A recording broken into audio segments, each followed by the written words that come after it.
સુરેન્દ્રનગર થયેલ લૂંટના 2 આરોપી પોલીસ પકડમાં। આ આરોપીઓએ તારીખ 18/7/2024ના સવારે 11 વાગ્યાની અરસામાં 18,20,000ની સરેઆમ લૂંટ ચલાવી હતી અને ફરાર બન્યા હતા। આ લૂંટનો બનાવ સુરેન્દ્રનગર બી ડિવિઝન વિસ્તારમાં બન્યો હતો। ત્યારે આ લૂંટના આરોપીઓને ઝડપી પાડવા પોલીસ દ્વારા ચક્રો ગતિમાન કરવામાં આવ્યા હતા।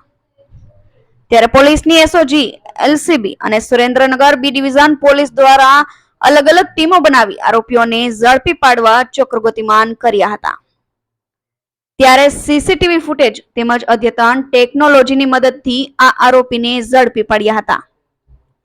ત્યારે મળતી માહિતી મુજબ ગણપતિ ફાટકસર પાસે રહેતો મહેન્દ્ર ઉર્ફે બાડો ઉર્ફે જીગો મનોજભાઈ ચાવડા અને એક સગીર વયના એમ 2 લોકોને ઝડપી પાડ્યા હતા।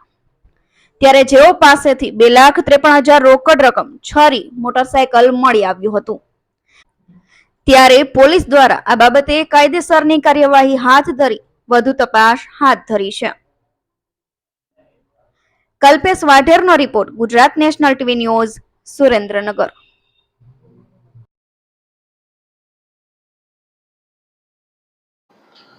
તારીખ 18/7/2024ના વહેલી સવારે 11 વાગ્યાના આસપાસ Surendranagar B division police station વિસ્તારમાં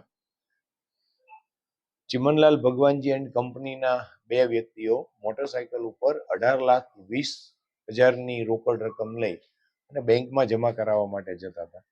એ દરમિયાન એક બાઇક ઉપર 2 યુવાનોએ આવી કે જેમના મોઢે એમણે માસ્ક પહેરેલા હતા, એમને બાઇક ઉપરથી પાડી દઈ છરી મારી અને એમનો થેલો ઝૂંટવી અને જતા રહેલા હતા।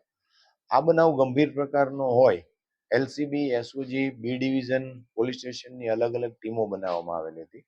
પ્રથમ આપણને જે નેત્રમની અંદર આ બાઇક અને એમના સવારો છે એમના સીસીટીવી ફૂટેજ મળ્યા હતા, જે આપણને રાજ સીતાપુર સુધીના સીસીટીવી ફૂટેજ મળ્યા હતા।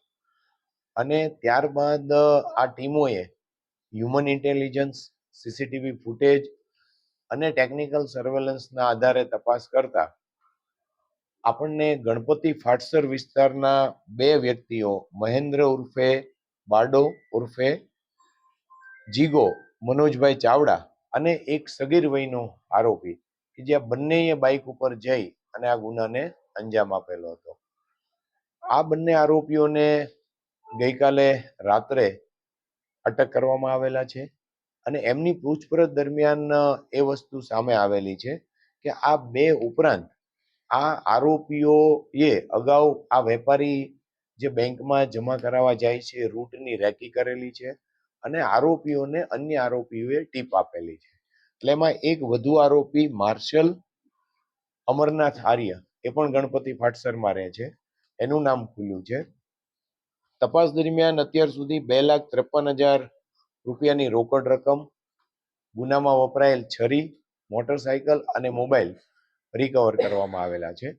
અને એક જે વધુ આરોપી છે એનું નામ ખુલ્યું છે, એ સિવાય અન્ય આરોપી છે એની પણ સંડોવણી હોવાનું અમને શંકા છે। એટલે હવે પછી બાકીનો મુદ્દામાલ અને અન્ય જે આરોપીઓ છે એમને અટક કરવા ઉપરની તપાસ ચાલુ છે।